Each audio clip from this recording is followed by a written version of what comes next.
C'est à Vilvoorde, à quelques kilomètres de Bruxelles, que nous sommes allés chercher les réponses.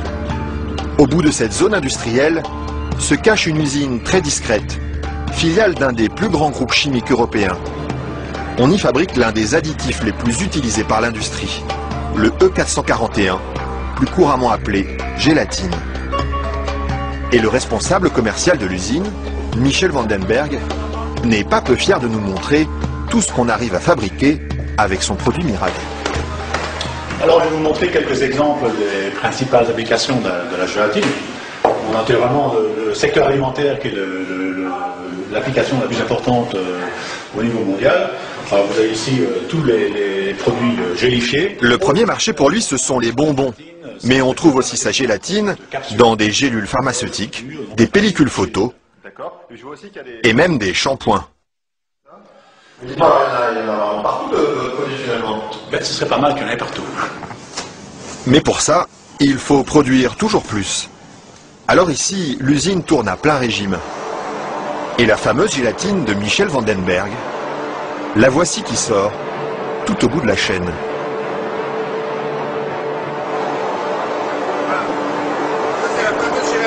Ça, c'est la gélatine. Ce sont ces spaghettis qui collent aux doigts. Il faut à peu près 3 à 4 jours pour arriver jusqu'ici. De la préparation de la matière première jusqu'à le séchoir ici. 3 ou 4 jours de transformation dans les entrailles d'une usine où ces immenses cuves remplies d'acide et d'eau bouillante font régner une moiteur tropicale. Et au milieu de cette atmosphère étouffante, il y a un détail qui frappe le visiteur et qui pénètre jusque dans les locaux les plus protégés de l'usine.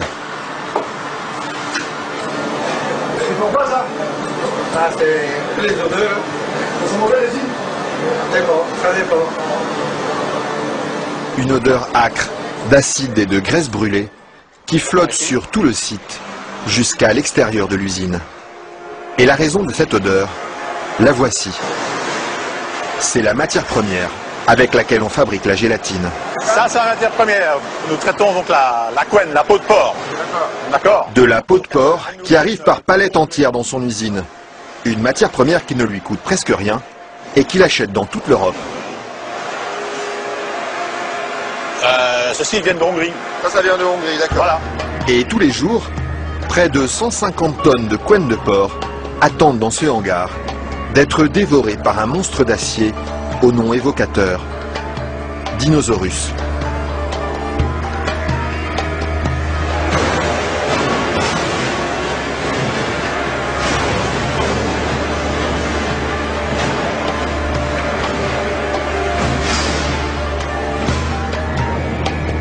Grâce à cette matière première bon marché, Michel Vandenberg parvient à vendre sa gélatine à moins de 5 € le kilo. Un prix défiant toute concurrence qui lui ouvre sans cesse de nouveaux marchés. Et celui qui marche bien en ce moment, c'est justement le marché des produits light. Attendez, faut pas filmer ça à 1 minute. Mais voilà, ceci, qui est un beurre allégé, 40%. Alors un fromage frais, 0% matière grasse. Et chez lui, on trouve même les plus grandes marques. Grasse. En marque Danone, taille fine. Une mousse liégeoise de chez Auchan. Voilà, une mousse de la laitière. Alors un produit Weight Watcher, donc avec moins de matière grasse, donc pour stabiliser le produit, pour maintenir l'onctuosité du produit, on utilise la gélatine. Un produit que les industriels n'hésitent pas à utiliser en grande quantité. Le seul problème, c'est qu'ils oublient parfois de l'écrire sur les étiquettes. Quand on les regarde, on lit bien la mention gélatine, mais pas l'origine du produit. Ils mettent gélatine, mais ils disent pas quelle est l'origine de la gélatine. Pourquoi? Ils assument pas que ce soit fait à partir de porc. C'est quoi le problème qu'ils ont avec ça? Non, mais je veux dire... Non, parce que c'est un problème, c'est un sujet très sensible. Ouais. Parce qu'il y a quand même les minorités, les minorités musulmanes, juives et autres, qui éventuellement ont des problèmes avec ça. Mais ce serait bien justement de leur dire... Ça, je voudrais pas que... Oui, je sais bien, mais je sais pas s'il faut mettre ça dans l'émission.